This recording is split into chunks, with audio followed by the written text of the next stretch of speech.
Okay चलो तो शुरू कर रहे हैं हम क्लास। देखिए आज का हमारा टॉपिक था स्पेस टेक्नोलॉजी, है ना।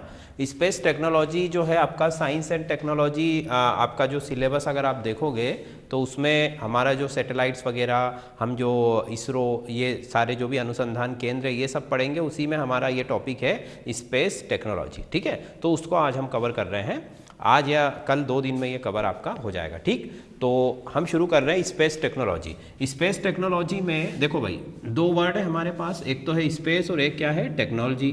स्पेस का मतलब क्या है अंतरिक्ष, और टेक्नोलॉजी का मतलब क्या है प्रौद्योगिकी। ठीक है, तो देखो अंतरिक्ष किसे कहते हैं भाई, जैसे हम अर्थ पर रहते हैं, प्लेनेट पर। ठीक, अब अर्थ से बाहर जैसे ही हम जाते हैं, जैसे मान लीजिए यहाँ तक हमारा 20 किलोमीटर तक तो हमारा एटमॉस्फेयर ही है ना। उसके बाद का जो भी एरिया है आपका 20, 25, 30 किलोमीटर के ऊपर, ठीक है, उसको हम स्पेस मान सकते हैं या स्पेस कह सकते हैं। ठीक है, स्पेस का जनरली मतलब होता है ऐसी जगह जो खाली हो, है ना, अंतरिक्ष हो, उसमें कोई भी चीज़ नहीं हो। कोई भी से मतलब कि ना तो वहाँ किसी तरह का कोई फोर्स है, ग्रेविटेशनल फोर्स हो, या दूसरी तरह के जो फोर्सेस है जो हमारे अर्थ पर हम महसूस करते हैं, इस तरीके का कोई भी बल, फोर्स वहाँ पर अंतरिक्ष में आपको महसूस नहीं होगा। ठीक, दूसरी चीज़ वहाँ पर ना तो किसी तरह का कोई मीडियम है ना हवा है ना पानी है, तो वहाँ पर जो है सिर्फ अगर आप देखें तो हमें रेडिएशन मिलेगा।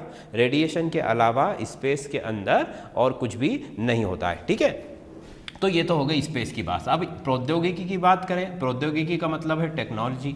टेक्नोलॉजी का मतलब क्या हुआ कि भाई जैसे हम पढ़ते हैं साइंस एंड टेक्नोलॉजी, वैसे ही ये भी क्या है स्पेस टेक्नोलॉजी। टेक्नोलॉजी का मतलब यहाँ पर ये है कि स्पेस से जुड़ी हुई, है ना, स्पेस या अंतरिक्ष से जुड़ी हुई जितनी भी चीज़ें हैं हम कर रहे हैं। जैसे कि हम क्या क्या करते हैं कि भाई अंतरिक्ष में खोज करते हैं, है ना, किस चीज़ की खोज करते हैं अलग अलग प्रकार से।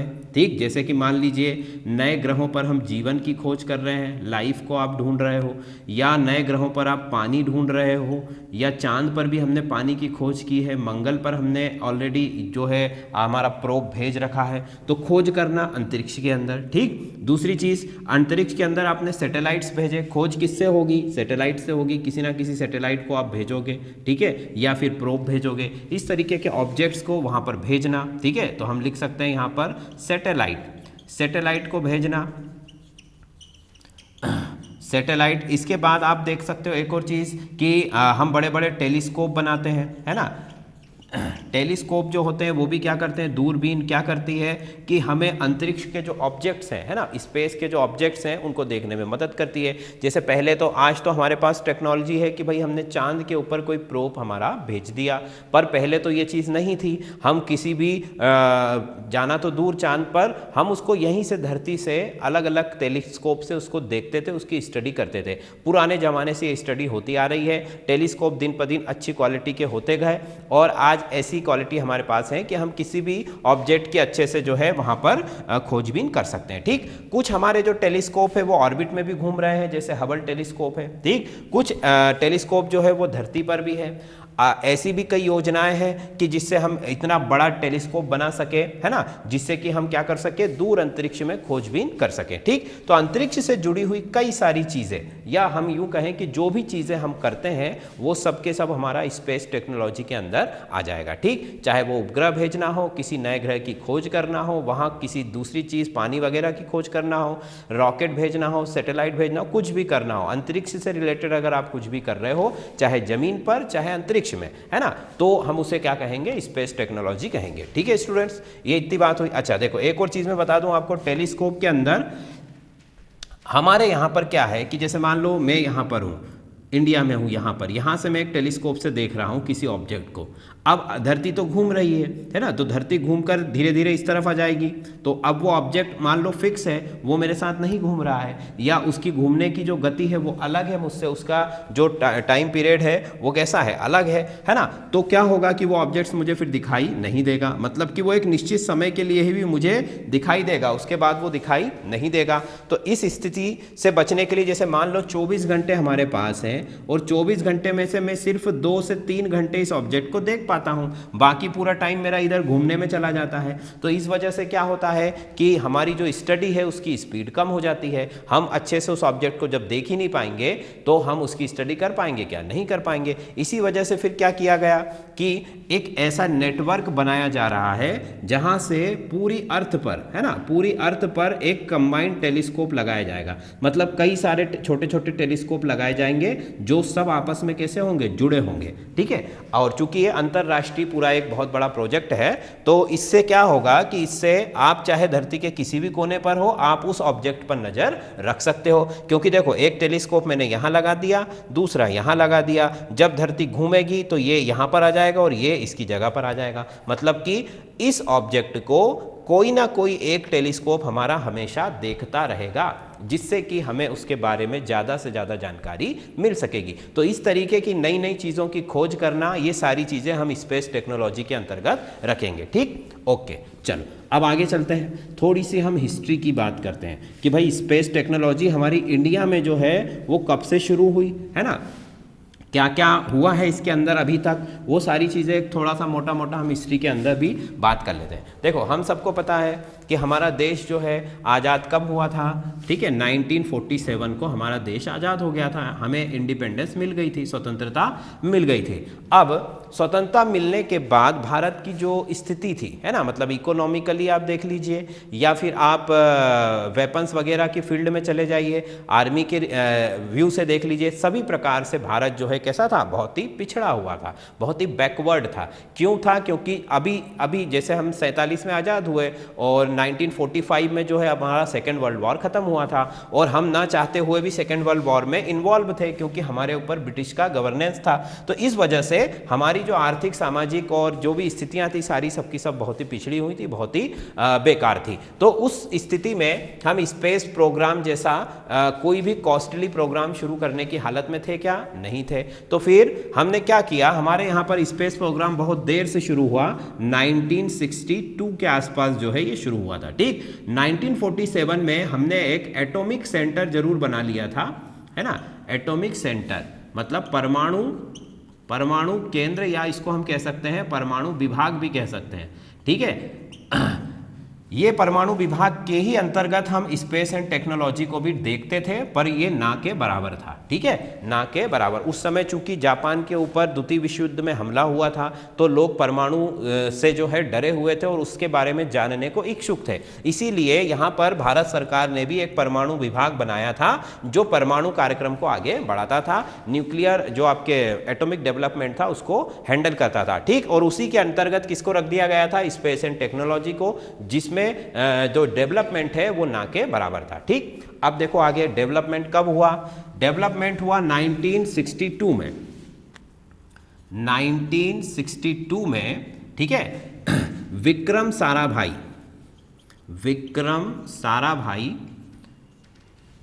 की अध्यक्षता में, मतलब कि एक हम कह सकते हैं एक ऑर्गेनाइजेशन बनाया गया, ठीक है, जिसका नाम था इनकोस्पार। क्या नाम था इसका? इनकोस्पार जो एक कार्यक्रम था, एक हम कह सकते हैं ऑर्गेनाइजेशन था, जिसके अध्यक्ष कौन थे, जिसके प्रेसिडेंट कौन थे? विक्रम साराभाई। विक्रम साराभाई की अध्यक्षता में, उनकी लीडरशिप में ये एक ऑर्गेनाइजेशन बनाया गया। कब? 1962 में बनाया गया। ठीक है, 1962 में बनाया गया। ठीक, अब ये क्या करता था? ये जो है आपका, इसका फुल फॉर्म मैं आपको बता देता हूं, इंडियन नेशनल, ठीक है, Indian national committee for space research. ठीक है, Indian national committee for space research. ठीक है, इसको शॉर्ट में बोला जाता था इनकोस्पार। इनको एक एक वर्ड का फुल फॉर्म मत चेक कीजिएगा, ठीक है, क्योंकि ये पूरे वर्ड का एक का मतलब स्पेस है, ठीक है, और इसका मतलब जो है रिसर्च है। ठीक है, तो आप लोग ये सीओ का मतलब जो है आपका क्या आ जाएगा? कमिटी। तो इस तरीके से Indian national committee for space research ये शुरू हुआ। ठीक है, ये क्या करने वाला था, ये स्पेस एंड टेक्नोलॉजी को हैंडल करने वाला था। भारत ये समझ चुका था तब तक कि अगर हमें दुनिया के साथ आगे बढ़ना है, डेवलप करना है, तो हमें स्पेस के क्षेत्र में, अंतरिक्ष के क्षेत्र में भी आगे बढ़ना होगा। और इसीलिए उन्होंने ये ऑर्गेनाइजेशन बना दिया, जिसकी वजह से, जिसके अध्यक्ष विक्रम साराभाई थे। और हमारा जो स्पेस टेक्नोलॉजी का जो, और स्पेस टेक्नोलॉजी का, और हमारी जो स्पेस एजेंसीज वगैरह हैं, वो धीरे धीरे इसके आधार पर फिर आगे अब बनने वाली है। ठीक है, क्लियर इतनी बात? ये नोट कर लो जल्दी से फटाफट और मुझे बता दो, फिर हम आगे बढ़े। आगे चलो। ठीक, अब देखो ये कमेटी बन गई। अब ये जो विक्रम साराभाई थे हमारे, इन्होंने कहा कि भाई सिर्फ कमेटी, ये ऑर्गेनाइजेशन या कमेटी बनाने से कोई फ़ायदा होने वाला नहीं है, हमें एक्चुअल फील्ड पर काम करना होगा। इसके लिए हमें अलग से एक ऑर्गेनाइजेशन की ज़रूरत है। ठीक, तो फिर क्या किया गया कि 15 अगस्त 1969, ठीक है, तारीख भी याद रखना, 15 अगस्त 1969 को इसी एजेंसी को, मतलब इनकोस्पार को ही, है ना, इनकोस्पार को ही किस में बदल दिया गया, इसरो में बदल दिया गया। इसरो का नाम तो हम सभी ने सुना हुआ है, भारत की स्पेस एजेंसी है इसरो, है ना। जैसे अमेरिका में नासा है, वैसे ही भारत में क्या है, ISRO, Indian space research organisation. इसका फुल फॉर्म बताने की आवश्यकता नहीं है ना। तो इंडियन स्पेस रिसर्च ऑर्गेनाइजेशन, भारतीय अंतरिक्ष अनुसंधान केंद्र, हिंदी में इसका नाम क्या होगा, भारतीय अंतरिक्ष अनुसंधान केंद्र। क्लियर? तो ये किसका था, ये इसका जो प्रारूप था, इसका जो हम कहें कि एक इनिशियली फॉर्म जो था वो इनकोस्पार था, और इसी को किस में बदल दिया गया, इसरो में चेंज कर दिया गया। ठीक, तो इस तरीके से जो है हमारा इसरो अस्तित्व में आ गया, इसरो जो है बन गया। अब इसरो क्या काम करता है भाई, बताओ तो जरा, स्टूडेंट्स में से बताओ कोई। स्पेस से रिलेटेड इसरो सारे काम करता है भारत में, है ना। चाहे कोई रॉकेट बनाना हो, कोई सैटेलाइट बनाना हो, उसको लॉन्च करना हो, है ना, उसका डाटा कलेक्ट करना हो, उसको कंट्रोल करना हो, या अलग अलग देशों के भी सैटेलाइट अगर लॉन्च करने हैं, अब तो हम दूसरे देशों के भी सैटेलाइट लॉन्च करने लगे हैं, तो ये सारे काम जो है वो कौन करता है, इसरो करता है। क्लियर स्टूडेंट्स, इतनी सारी बात। अब देखो अगला सन आ जाओ। ठीक, इसके बाद जो है हम आगे चलें तो 1972 की बात करते हैं, है ना। 1972, लगभग 3 साल के बाद। ठीक, 3 साल के बाद क्या हुआ कि 3 साल के बाद भारत सरकार का एक मंत्रालय है ना, एक मिनिस्ट्री है जिसका नाम है एंड टेक्नोलॉजी। ठीक है, क्या है मिनिस्ट्री का नाम, साइंस एंड टेक्नोलॉजी, मतलब विज्ञान और प्रौद्योगिकी मंत्रालय, विज्ञान और प्रौद्योगिकी मंत्रालय। ठीक है, अब विज्ञान और प्रौद्योगिकी मंत्रालय मतलब कि science and technology, science and technology ministry, इसने क्या किया कि इस मिनिस्ट्री के अंतर्गत कई सारे विभाग बनाए गए, उसी के अंतर्गत एक स्पेस डिपार्टमेंट बना दिया गया। क्या बना दिया गया, स्पेस डिपार्टमेंट बना दिया गया, मतलब कि अंतरिक्ष विभाग बना दिया गया। ठीक है, इस अंतरिक्ष विभाग के अंदर ही अब किसको काम करना था, इसरो को काम करना था। ठीक है, देखो कोई भी अगर देश ये चाहता है कि उसके वहाँ पर जैसे इसरो हमने बनाया वो अच्छे से डेवलप हो, अगर हम ये चाहते हैं तो हमें क्या करना होगा कि भाई पॉलिटिकल जो पर्सन्स हैं हमारे, है ना, जैसे नेता लोग जो है हमारे, उनका भी ध्यान इस तरफ जाना चाहिए। अगर वो न्यूट्रल हो जाएंगे या वो एक्टिव नहीं रहेंगे तो कोई भी ऑर्गेनाइजेशन डेवलप नहीं कर पाएगी, क्योंकि फंड, सारी परमिशन, सारा कुछ तो वहीं से आने वाला है। तो इसीलिए उन्होंने उसके लिए एक अलग से डिपार्टमेंट बना दिया गया, है ना, एक अलग से अंतरिक्ष विभाग बना दिया गया। इसरो इस विभाग को रिपोर्ट करेगा, अपनी सारी रिपोर्टें, अपनी सारी प्रोग्रेस, डेवलपमेंट सब इसको बताएगा। तो यहां तक सबको समझ में आ रहा है। अब इसरो अंतरिक्ष विभाग को रिपोर्ट करेगा, अंतरिक्ष विभाग जो है यहां पर सीधे जो मंत्री लोग हैं हमारे, मिनिस्टर्स हैं, उनके सुपरविजन में ये अच्छे से प्रोग्रेस कर रहा है, और हमने प्रोग्रेस की भी है। इसरो आज, जब पहले तो हम दूसरे देशों की मदद से सैटेलाइट लॉन्च करते थे, पर आज की डेट में हम खुद दूसरे देशों के सैटेलाइट लॉन्च कर रहे हैं। ठीक है, इतनी कहानी क्लियर है। चलो भाई अगला देखो। अब 1972 के बाद आप सीधे आ जाओ, 1972 के बाद आप आ जाइए, 1972 के बाद आ जाइए 1982 में।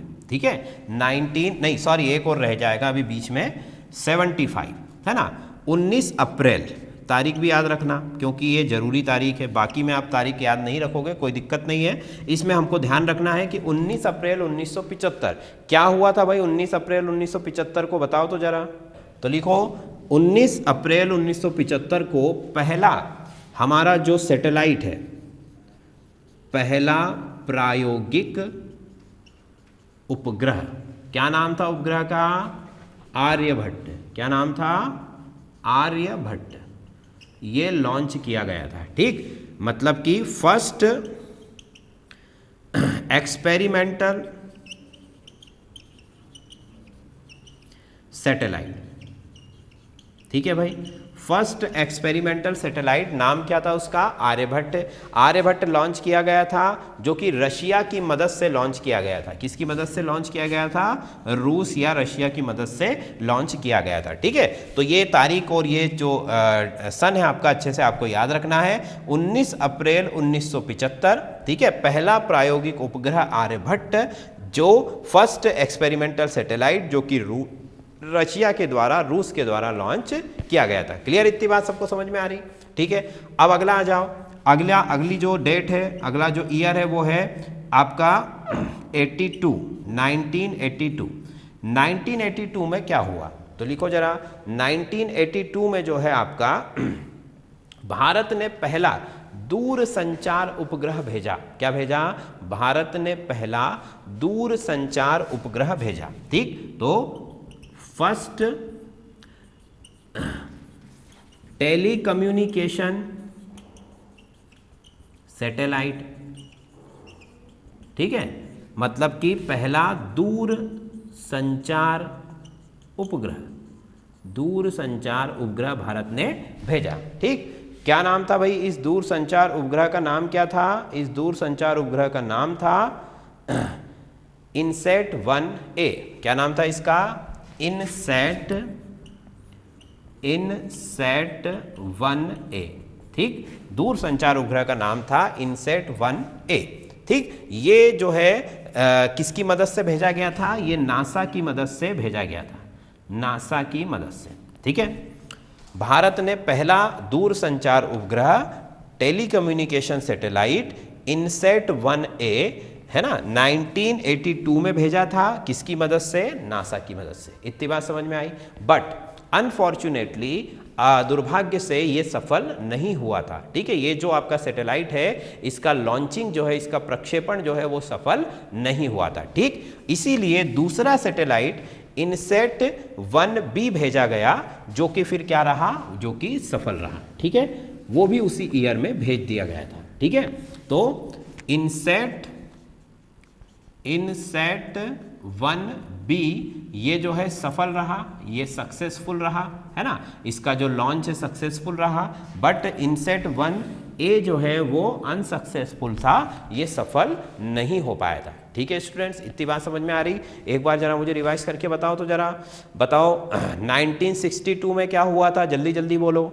1962 में क्या हुआ था? फिर से रिवाइज कर रहा हूँ, सुन लो जल्दी जल्दी। 1962 में विक्रम साराभाई ने जो है आपकी इनकोस्पार नाम की एक कमिटी बनाई, ठीक। फिर 1969 में इसरो का गठन हुआ जो कि इनकोस्पार को ही किस में बदल दिया गया था? इसरो में बदल दिया गया था। फिर 1972 में क्या हुआ था कि आपका जो इसरो है उसको अंतरिक्ष विभाग के अंतर्गत कर दिया गया था, मतलब कि स्पेस डिपार्टमेंट जो था, जो कि साइंस एंड टेक्नोलॉजी मिनिस्ट्री के अंडर आता था, उसके अंदर आपको स्पेस डिपार्टमेंट बना दिया गया और अब इसरो को इसी स्पेस डिपार्टमेंट के अंतर्गत कार्य करना था, ठीक। उसके बाद 75 में हमने हमारा पहला सैटेलाइट भेजा जिसका नाम था आर्यभट्ट, ठीक है। फिर 82 में हमने हमारा जो है पहला टेलीकम्युनिकेशन सैटेलाइट भेजा, इसका नाम था इनसैट 1A जो कि असफल रहा, पर इनसैट 1B सफल रहा, ठीक। चलो आगे चलते हैं। अब 1984 देखो, ये जो बहुत ही सेलेक्टिव चीज़ें मैं आपको बता रहा हूँ, ठीक है। ऐसे तो बहुत सारी कहानी है पर बहुत ही इंपॉर्टेंट और सेलेक्टिव चीज़ें आपके लिए मैं ढूंढ करके लाया हूँ, इसलिए इतनी चीज़ें हमको कम से कम ध्यान में रखनी ही है, ठीक है। देखो, जो कि एक्सप्लेनेशन वाला पोर्शन रहेगा वो तो आसान रहेगा, है ना, वो तो हम जल्दी से समझ लेते हैं और उसमें हमको जो है मेंस के लिए प्रिपेयर उसको करना होता है। पर जो ऑब्जेक्टिव वाला पोर्शन है उसमें हमें कुछ रिकॉर्ड्स, कुछ डेट या कोई नाम, ये चीज़ें याद रखनी पड़ती है, ठीक है। तो इसलिए ये चीज़ें अच्छे से हमको याद रखनी है, ठीक। अब 84 की बात करूँ मैं, 84 में क्या हुआ था भाई, 84 में जो है लिखो 1984, ठीक है, इंडो सोवियत मिशन, क्या कहा जाता है इसे, इंडो सोवियत मिशन, ठीक। मतलब कि भारत और रशिया के बीच में, भारत और रूस के बीच में एक मिशन हुआ। इस मिशन के अंतर्गत क्या किया गया कि जो राकेश शर्मा है हमारे, है ना, राकेश शर्मा कौन है, पहले भारत के पहले व्यक्ति हैं जो अंतरिक्ष में गए थे, ठीक है। तो राकेश शर्मा को रूस के, है ना, रशिया के स्पेस सेंटर में भेजा गया। कहाँ भेजा गया, रशिया के स्पेस सेंटर में, है ना। स्पेस सेंटर का मतलब कि जो देखो स्पेस सेंटर, अभी तो हमारे पास इंटरनेशनल स्पेस सेंटर भी है, मान लो ये हमारी अर्थ है, अर्थ के ऊपर ये ऑर्बिट है, इस ऑर्बिट में एक मानव द्वारा बनाया हुआ पूरा का पूरा एक स्पेस सेंटर जो है वो घूम रहा है, क्या कर रहा है, लगातार घूम रहा है। अब इस स्पेस सेंटर के अंदर लोग रहते हैं, 3 से 4 लोग यहाँ पर हमेशा रहते हैं, प्रेजेंट रहते हैं, वो हमारे एस्ट्रोनॉट होते हैं, है ना, वो प्रॉपर ट्रेनिंग के बाद वहाँ भेजे जाते हैं और वो उस सेंटर के साथ ही पूरे ऑर्बिट में क्या करते रहते हैं, लगातार घूमते रहते हैं, ठीक। और वहाँ से सारा डाटा, सारी अर्थ की स्कैनिंग, ऊपर से उनके जो भी काम होते हैं वो करते रहते हैं, ठीक। तो स्पेस सेंटर धरती पर भी होगा, पर ये कौन सा स्पेस सेंटर है, जो अर्थ के ऑर्बिट में है। तो राकेश शर्मा को रूस ने और भारत ने, दोनों ने मिलकर पहली बार कहां पर भेजा था, स्पेस सेंटर में। ये किसका स्पेस सेंटर था, रशिया का, ठीक। और राकेश शर्मा कुछ दिनों तक वहां पर रहे थे और इसीलिए राकेश शर्मा अंतरिक्ष में जाने वाले पहले भारतीय बन गए। बात समझ में आ गई। चलो अगली कहानी देखो, अगली कहानी क्या है भाई, 1988 की कहानी है। 1988 में क्या किया हमने हमारा पहला इंडियन रिमोट सेंसिंग सैटेलाइट, मतलब IRS-1A, इसको भेजा, ठीक है। क्या नाम है इसका, इंडियन रिमोट सेंसिंग सैटेलाइट, ठीक है, Indian remote sensing satellite 1A को भेजा गया, ठीक है। अब देखो ये रिमोट सेंसिंग सैटेलाइट को हिंदी में क्या कहते हैं, दूर संवेदी उपग्रह, क्या कहेंगे इसे, दूर संवेदी उपग्रह, ठीक है, दूर संवेदी उपग्रह, ये हमारे भारत में पहले भेजा। अब दूर संवेदी उपग्रह क्या होते हैं, ये कैसे काम करते हैं, जब हम सैटेलाइट पढ़ेंगे उस समय मैं आपको बता दूंगा, ठीक है। अभी आपको सिर्फ इतना याद रखना है कि पहला दूर संवेदी सैटेलाइट जो है वो कब भेजा गया था, 1988 में भारत के द्वारा, ठीक। चलो अगले आगे बढ़ो, तो अब आ जाता है 1994, ठीक है स्टूडेंट्स, 1994। यहां पर क्या हुआ है, यहां पर भारत ने PSLV का सफल परीक्षण किया था। क्या किया था, सक्सेसफुली उसको टेस्ट कर लिया था, किसको, PSLV। PSLV क्या होता है, पोलर सैटेलाइट लॉन्च व्हीकल, ठीक है। PSLV क्या होता है, पोलर सैटेलाइट लॉन्च व्हीकल। तो पोलर सैटेलाइट लॉन्च व्हीकल मतलब कि ये हमारा रॉकेट था एक, जिसका सक्सेसफुल टेस्ट भारत ने कर लिया था, ठीक। कब किया था, 1984 में, क्लियर। चलो इसके बाद देखो 2001 में आ जाओ, अब सीधा 2001 में क्या बात हुई कि 2001 में GSLV रॉकेट का परीक्षण हुआ, ठीक है। PSLV 1994 को हुआ, GSLV 2001 में हुआ। GSLV क्या है, GSLV क्या है भाई, जैसे ये पोलर सैटेलाइट लॉन्च व्हीकल है, वैसे ये कौन सा है, जियो सिंक्रोनस सैटेलाइट लॉन्च व्हीकल। मतलब कि देखो ये दोनों सैटेलाइट जो है अलग अलग प्रकार के होते हैं। जब हम सैटेलाइट पढ़ेंगे तो मैं आपको इसके बारे में डिटेल में बताऊंगा, ठीक। ये दोनों रॉकेट अलग अलग है, इनके नाम से ही क्लियर है। तो GSLV का परीक्षण 2001 में हुआ और 94 में किसका परीक्षण हुआ भाई, 94 में जो है आपके PSLV का परीक्षण हुआ, ठीक। चलो इसके बाद अगली तारीख लिखो, 22 अक्टूबर 2008। क्या हुआ था 22 अक्टूबर 2008 को, बहुत कॉमन सी चीज है भाई। 22 अक्टूबर 2008 चंद्रयान 1, क्या हुआ था, चंद्रयान 1 का सफल प्रक्षेपण हुआ था, मतलब कि सक्सेसफुल लॉन्च किया गया था चंद्रयान 1। ठीक है, चंद्रयान 1 डेट याद रखना, 22 अक्टूबर 2008 को इसका सफल प्रक्षेपण हुआ था। क्या करने के लिए गया था चंद्रयान 1? चंद्रयान 1 एक हमारा हम कह सकते हैं कि छोटा सा एक सैटेलाइट था जो कि चंद्रमा के चारों ओर घूमने गया था। ठीक है, और अभी भी घूम रहा है वो। तो अब तो खैर दूसरा आ गया हमारा 2 वाला। चंद्रमा के चारों ओर ये क्या करता है, घूमता है, और घूमकर क्या करता है, घूमकर ये सैटेलाइट चंद्रमा से इंफॉर्मेशन कलेक्ट करता है कि भाई चंद्रमा में पानी है या नहीं, चंद्रमा में हवा है या नहीं, वहाँ की मिट्टी कैसे है, ये सब चीज़ों की जानकारी वो देता है।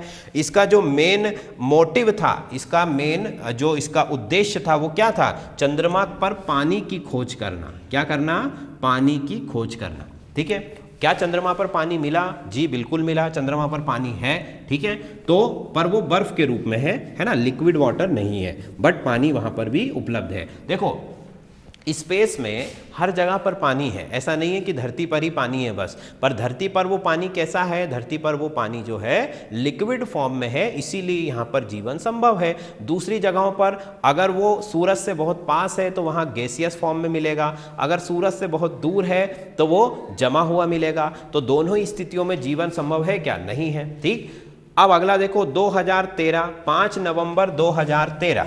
ठीक है, 5 नवंबर 2013 को क्या हुआ था, मिशन मंगल।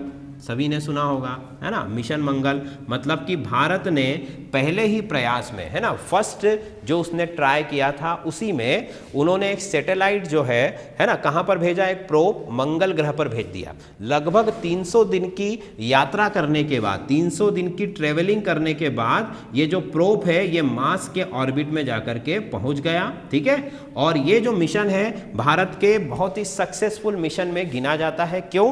क्योंकि ये बहुत ही कम बजट में और पहले ही प्रयास में भारत ने सफलतापूर्वक कर लिया था, सक्सेसफुली उसको अचीव कर लिया था। ठीक, इसका जो खर्च है वो हॉलीवुड की कुछ मूवीज से भी कम था, मतलब कि 700 करोड़ के आसपास, या मुझे प्रॉपर अभी डाटा पता नहीं है, पर 700 करोड़ के आसपास ये मिशन जो है हमारा पूरा हो चुका था। ठीक, तो मतलब कि बहुत ही कम खर्च में पहले ही प्रयास में मंगल ग्रह पर हमने क्या भेज दिया था, हमने एक प्रोब वहां पर भेज दिया जो कि वहां पर उसके ऑर्बिट में घूम रहा है। क्लियर, ये हुआ था। इसके बाद आ जाओ, बहुत ही इंपॉर्टेंट डेट, अगली डेट लिखो 2017, 14 फरवरी 2017। अगली डेट लिखो 14 फरवरी 2017। इसमें क्या हुआ था, भारत ने, ठीक है, एक साथ 104 सैटेलाइट को लॉन्च किया था। क्या किया था, भारत ने एक साथ 104 सैटेलाइट को लॉन्च किया था PSLV 37 के द्वारा। ठीक है, किसके द्वारा, PSLV 37 रॉकेट के द्वारा एक साथ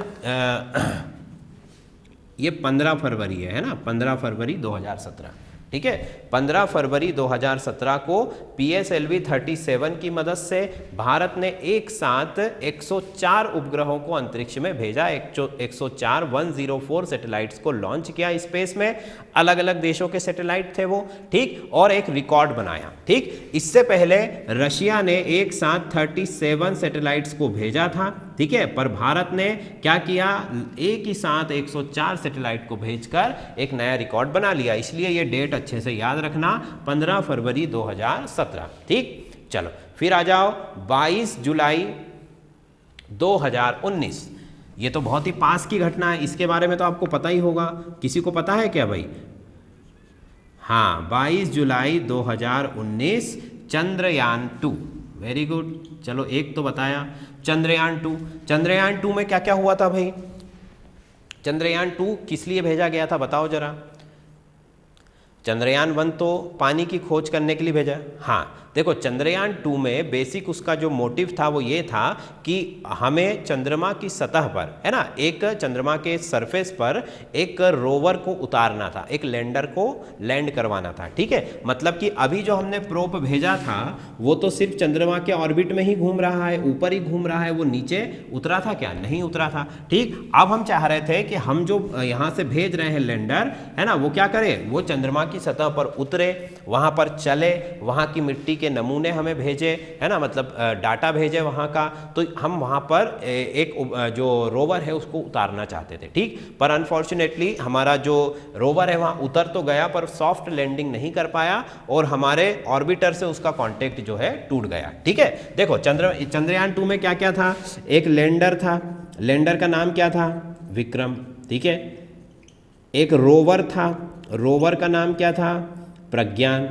ठीक है, और एक जो था इसमें ऑर्बिटर था, ऑर्बिटर का मतलब ऑर्बिट में घूम रहा था वो ऊपर, है ना, ऑर्बिट में ये चंद्रमा है, इसका ऑर्बिट यहाँ पर घूम रहा है और जो लैंडर था उसको कहाँ जाना था, चंद्रमा के ऊपर, तो वो अनफॉर्चुनेटली गया तो सही पर वहाँ से वो उतरने की बजाय गिर गया, है ना, और इससे उसका कनेक्शन जो है हमारे ऑर्बिटर से क्या हो गया, टूट गया। और इसीलिए ये जो मिशन है हमारा 100% सक्सेस नहीं हो पाया, बट फिर भी ये अभी भी उसका जो ऑर्बिटर वाला भाग है ना, जो उसके ऑर्बिट में था वो तो वहाँ घूम ही रहा है और हमें सारा डाटा वहाँ से भेज रहा है। ठीक है स्टूडेंट्स, तो ये तो कुछ हिस्ट्री थी जो आपको बहुत अच्छे से याद रखनी है। मैंने आपको ईयर वाइज एक एक चीज़ अच्छे से बता दी है, आप इसको दिन में 2-3 बार रिवाइज करो, आपको याद हो जाएगी। चलो अगली चीज़ पे आते हैं फटाफट, तो लिखो, अब हम हेडिंग डालो, भारत के प्रमुख अंतरिक्ष अनुसंधान केंद्र। ठीक है, क्या हेडिंग डालोगे, स्पेस एजेंसीज ऑफ इंडिया, है ना, some important space agencies of India. ठीक, इसके बारे में हम और वो क्या काम करते हैं ऐसा थोड़ा सा इसके बारे में भी बात कर लेते हैं। ठीक, चलो भाई समझ में आ रहा है कि नहीं आ रहा है, ये मैं बहुत ही शॉर्ट में बिना ज़्यादा समय गवाए, है ना, बहुत सारी चीज़ें केवल आपके लिए जो अभी फ़िलहाल में ज़रूरी है वही चीज़ें मैं आपको पढ़ा रहा हूँ, है ना, और बहुत ही मैंने आपके लिए इसको सर्च करके और इम्पोर्टेंट चीज़ें आपके लिए लेके आऊँ, ताकि आप दूसरी जगहों से बुक से जब पढ़ने बैठते हैं हम तो कई सारी चीज़ें सामने आती हैं। अभी फ़िलहाल में हमारे पास इतना समय नहीं है, एग्ज़ाम 2 महीने बाद आने वाली है, तो आप क्या करेंगे, जो यहाँ पर पढ़ाया जा रहा है उसको आप पढ़ेंगे तो आपके लिए वो सफिशियंट होगा। ठीक है, प्रीलिम्स के लिए, है ना, मेंस एग्जाम की बात अभी हम नहीं कर रहे हैं, उसकी बात प्रीलिम्स के बाद करेंगे। क्लियर, चलो तो पहली एजेंसी लिखो, एजेंसी का नाम क्या है, इसरो। पहली एजेंसी का नाम लिखो इसरो, तो यहाँ पर मैं नेम लिख दूंगा, नाम। ठीक, यहाँ पर मैं वो क्या फंक्शन है उसका, है ना, कार्य क्या करती है वो लिख दूंगा। ठीक, उसके बाद उसका हेड ऑफिस, है ना, ऑफिस कहाँ पर है वो लिख दूंगा। क्लियर, तो ये 3 ऐसे कॉलम फटाफट से बना लो। पहला लिखो इसरो, है ना, इसरो का फुल फॉर्म क्या है, इंडियन स्पेस रिसर्च ऑर्गेनाइजेशन। ठीक है, भारतीय अंतरिक्ष अनुसंधान केंद्र। ठीक है, हिंदी में एक बार लिख देता हूं मैं, बार बार नहीं लिखूंगा, भारतीय अंतरिक्ष अनुसंधान केंद्र। ठीक है, ये इसका नाम है। कहाँ है भाई इसका हेडक्वार्टर, इसरो का हेडक्वार्टर कहाँ पर है, मतलब हेड ऑफिस कहाँ पर है इसरो का, बेंगलुरु में है। वेरी गुड, चलो बेंगलुरु, देखो ज़्यादातर सारी जो हमारे हेडक्वार्टर्स हैं जो टेक्नोलॉजी से रिलेटेड है वो सब कहाँ पर है, बेंगलुरु में ही है ना, तो कभी भूल भी जाओ तो आप बेंगलुरु लिख सकते हो सकता है कि वो सही चला जाए। ठीक, अगली एजेंसी का नाम लिखो ईसैक या आईसैक इसको पढ़ते हैं। ठीक, आईसैक, आईसैक का नाम क्या है, इसरो स्पेस एप्लीकेशन सेंटर। क्या नाम है इसका, ISRO space application centre, ISRO space application centre. अब इसरो स्पेस क्यों है इसका नाम, क्योंकि ये इसरो ने ही इसको बनाया है अपनी सहायता के लिए, अपनी हेल्प करने के लिए। देखो अब जब भी हम कोई रॉकेट लॉन्च करते हैं या कोई सैटेलाइट भेजते हैं तो उसमें कई तरीके के काम होते हैं। ठीक है, सैटेलाइट लॉन्च करना है तो रॉकेट चाहिए, है ना, उसके लिए फ्यूल चाहिए, उसके लिए कंप्यूटर सिस्टम्स चाहिए, उसके लिए सैटेलाइट भी बनाना है, उसके लिए सारे दूसरे कैलकुलेशंस करना है। तो अलग अलग डिपार्टमेंट को, अलग अलग एजेंसी को ये अलग अलग काम दे दिया जाता है, जिससे हमारा वो काम जो है मिशन जल्दी पूरा हो जाता है। है ना। नहीं तो क्या होता था पहले कि इसरो ही रॉकेट बना रहा है, इसरो ही सैटेलाइट बनाएगा, इसरो ही उसको लॉन्च करेगा, इसरो ही उसको कंट्रोल करेगा, ठीक है। तो बहुत एक ही ऑर्गेनाइजेशन के ऊपर सारा काम आ गया, इस वजह से हम बहुत सालों में एक मिशन कर पाते थे। तो अब क्या केयर कर दिया इसरो ने, अपनी मदद के लिए अलग अलग छोटी छोटी एजेंसीज बना ली या किसी को हायर कर लिया। अब वो क्या करता है कि भाई एक एजेंसी सैटेलाइट बना रही है, दूसरी रॉकेट बना रही है, तीसरी उसको कंट्रोल कर रही है, चौथा उसका डाटा कलेक्ट कर रही है, ठीक है। तो सारा काम अलग अलग एजेंसी कर रही है, इस वजह से इसरो के पास नए नए मिशंस के लिए टाइम बच जाता है, ठीक। तो इसरो स्पेस सेंटर क्या काम करती है, ये उपग्रहों का निर्माण करती है ना। इसका पहला काम क्या हो गया, सैटेलाइट बनाती है, ये सैटेलाइट बनाने का काम है इसका, उपग्रह बनाती है, ठीक। इसका भी हेडक्वार्टर कहाँ पर है, हेड ऑफिस कहाँ पर है, बेंगलुरु में है, क्लियर भाई। तो इसरो ने ही इसको बनाया है, हेडक्वार्टर भी इसका बेंगलुरु में है। अगला लिखो सैक, SAC, ठीक है, स्पेस एप्लीकेशन सेंटर। ये भी क्या करती है, उपग्रह ही बनाती है ना। स्पेस एप्लीकेशन सेंटर इसका नाम हो जाएगा, उपग्रह बनाती है। इसका जो हेडक्वार्टर है वो है अहमदाबाद में। कहाँ पर है, अहमदाबाद, गुजरात, क्लियर। तो ये दो एजेंसी है जो दोनों ही इसरो की मदद करती है क्या करने में, सैटेलाइट बनाने में। एक तो है आईसैक और एक है सैक, क्लियर इतनी बात। चलो अगली एजेंसी डालो, VSSC, ठीक है, VSSC, Vikram Sarabhai space centre. क्या नाम इसका, Vikram Sarabhai space centre, Vikram Sarabhai space centre, ठीक है। अब ये क्या करेगी, ये इसका जो ऑफिस है पहले लिखो तिरुअनंतपुरम में है। कहाँ पर है, तिरुअनंतपुरम, ठीक है, तिरुअनंतपुरम में है, ठीक। क्या काम करती है ये रॉकेट बनाने का काम करती है। क्या बनाने का काम करती है, रॉकेट बनाती है, ठीक है। रॉकेट को हिंदी में क्या कहते हैं, प्रक्षेपण, प्रक्षेप भी कहते हैं, ठीक है, ठीक है। तो रॉकेट बनाने का काम करती है, एजेंसी का नाम है VSSC, Vikram Sarabhai space centre, Thiruvananthapuram में इसका हेड ऑफिस है, ठीक है भाई। अगली एजेंसी लिखो, अगली एजेंसी लिखो सतीश धवन अंतरिक्ष केंद्र, ठीक है, सतीश धवन अंतरिक्ष केंद्र, हरिकोटा, श्री हरिकोटा, ठीक है। सतीश धवन क्या काम करेगा भाई, सतीश धवन अंतरिक्ष केंद्र बताओ तो जरा। सतीश धवन श्री हरिकोटा है ना, श्री हरिकोटा में, हाँ श्री हरिकोटा, ये लॉन्चिंग का काम करेगा। सिर्फ क्या काम करेगा, लॉन्चिंग का, ठीक है। लॉन्चिंग करना मतलब उसको उड़ाने का काम करेगा, बात समझ में आ गई, ठीक। तो मतलब कि प्रक्षेपण या लॉन्चिंग का काम वो करता है, क्लियर। तो देखो अब एक जो एजेंसी है वो सैटेलाइट बना रही है, दूसरी रॉकेट बना रही है, तीसरी उसको लॉन्च कर रही है, और इसीलिए जो है सारा काम आसानी से हो रहा है, ठीक। अगला लिखो MCF, MCF इसका फुल फॉर्म लिखो, master controlling facility, master controlling facility, ठीक है, मास्टर कंट्रोलिंग फैसिलिटी भोपाल। देखो इसका जो ऑफिस है वो दो जगह पर है, ठीक है। पहली चीज़ तो ये करती क्या है, इसके नाम में ही कंट्रोलिंग है, मतलब कि ये क्या करेगी, सैटेलाइट्स को कंट्रोल करेगी। देखो एक चीज़ समझो कि सैटेलाइट क्या है, वो भी एक मशीन है, उसको आपको लगातार कंट्रोल करना पड़ता है। जैसे कि हम ऐसा नहीं है कि आपने जैसे चांद हमारे यहाँ पर घूम रहा है, ठीक है, लगातार कई हज़ार सालों से, तो उसको तो कोई कंट्रोल नहीं करता है। बट हम जो सैटेलाइट बनाते हैं उसको हमें कंट्रोल करना पड़ता है। अगर हम उसको कंट्रोल नहीं करेंगे तो वो घूमते घूमते अपना ऑर्बिट चेंज कर सकते हैं, लोअर ऑर्बिट में आ सकते हैं और नीचे गिर सकते हैं, ठीक है। मतलब कि आपको उसको प्रॉपर कंट्रोलिंग करना पड़ेगी। फिर क्या होता है कि कंट्रोलिंग की जरूरत और भी क्यों पड़ती है, जैसे हमने देखा है कि ये धरती पे हमारा सैटेलाइट है ना, ये सैटेलाइट यहाँ घूम रहा है।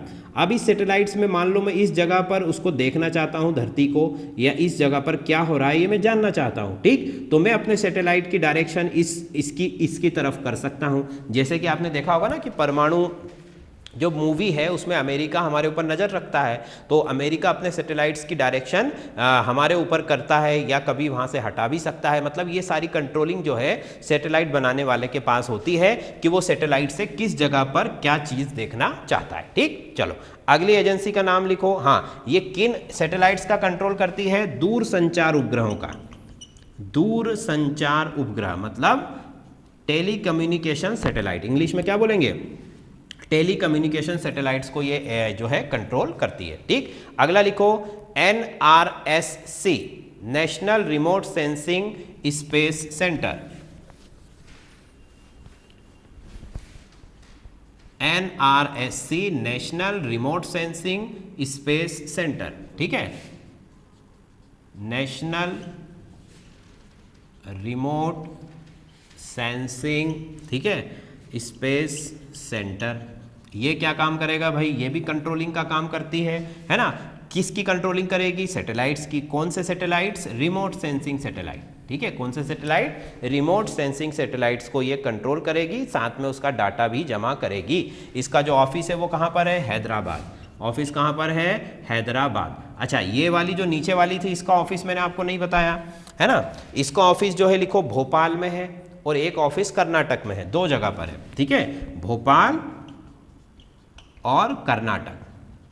कर्नाटक में भी कहाँ पर है, हासन नाम की एक जगह पर है। ठीक है, कर्नाटक में हासन नाम की जगह पर है और इसका जो ऑफिस है वो कहाँ पर है, हैदराबाद में। ठीक, तो ये दोनों सैटेलाइट्स क्या करती हैं भाई, अपना डाटा सैटेलाइट को कंट्रोल करेगी, डाटा कलेक्ट करेगी और फिर उस डाटा को जो है अगर उसको पब्लिक करना हो, लोगों को भी बताना हो, तो हम वो जो ये एजेंसी है वो उसको जो इसरो की वेबसाइट है, जिसको भुवन नाम है, उसका क्या नाम है, भुवन, उस सैटेलाइट के ऊपर उस वेबसाइट के ऊपर इस डाटा को डाल देती है। ठीक है, अपलोड कर देती है। फाइन, चलो इसके बाद लिखो अगली एजेंसी का नाम लिखो IMD।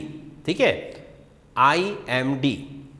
अच्छा, एक और चीज, ये जो NRSC है इसका हेड ऑफिस तो हैदराबाद में है, पर इसके 6 डिविजनल ऑफिस है ना, मतलब क्षेत्रीय कार्यालय है। ठीक है, कहाँ कहाँ पर है, लिख लो जल्दी से, क्षेत्रीय कार्यालय, इसकी मदद के लिए डिविजनल ऑफिस, क्षेत्रीय कार्यालय।